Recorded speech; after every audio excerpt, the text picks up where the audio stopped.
दोस्तों, चाहे बीजेपी हो या फिर उसके सहयोगी दल, एनडीए में गुंडों की कोई कमी नहीं है।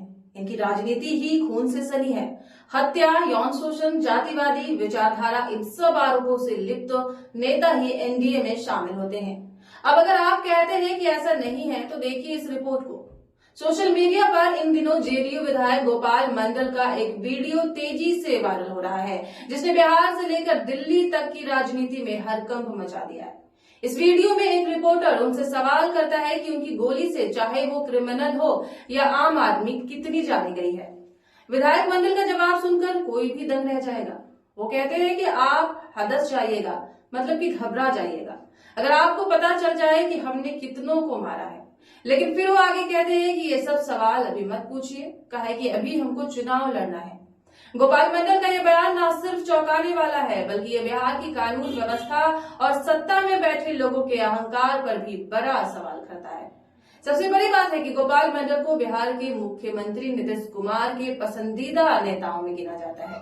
तो ऐसे में सवाल उठना लाजिमी है कि क्या ये चुप्पी या अनदेखी ही एनडीए गठबंधन की असली राजनीति है?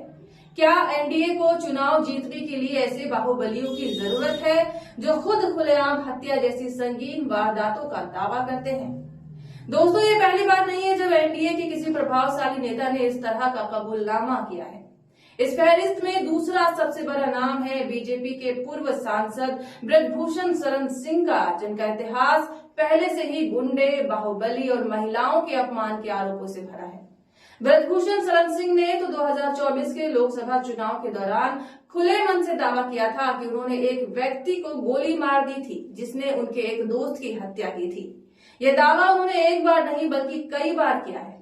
ये बयान ऐसे समय में आया है जब वो पहले से ही महिला पहलवानों के यौन शोषण के गंभीर आरोपों का सामना कर रहे थे। दोस्तों, ये दर्शाता है कि सत्ता का संरक्षण पाकर इन नेताओं में कानून का डर पूरी तरह से खत्म हो चुका है। वे न सिर्फ अपराध करने का दावा करते हैं, बल्कि जनता के सामने उसे गर्व के साथ बताते भी हैं।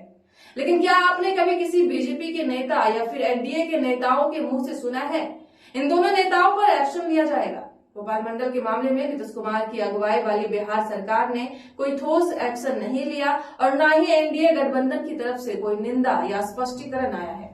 तो क्या सत्ता में बने रहने के लिए हत्या के आरोपी नेताओं को भी संरक्षण दिया जाएगा? क्या सुशासन बाबू अब बाहुबलियों को बचाने वाले कुशासन बाबू बन गए हैं? ये चुप्पी बिहार सरकार और नीतीश कुमार पर गंभीर सवाल खड़ी करती है।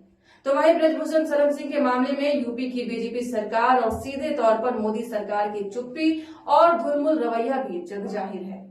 दोस्तों, एक ऐसा नेता जिस पर हत्या और यौन शोषण के गंभीर आरोप हैं, उसे बीजेपी का संरक्षण मिला है।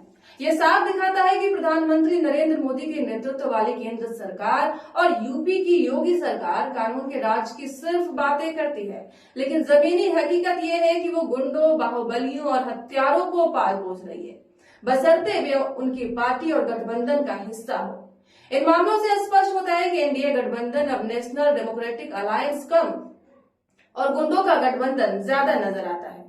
फिर चाहे वो बिहार में जेडीयू विधायक गोपाल मंडल हो या यूपी में बीजेपी नेता ब्रजभूषण शरण सिंह हो, दोनों के बयान और सरकारों का मौन ये साबित करता है कि सत्ता में बैठे इन दलों के लिए नैतिकता, कानून और आम आदमी की सुरक्षा कोई मायने नहीं रखती। इनके लिए गुंडा राज ही उनका असली राजधर्म है। तो फिलहाल खबरों में इतना ही। आप देखते रहे केएनई न्यूज, जहां हर खबर बनेगी आपकी आवाज, देश की आवाज सच के साथ।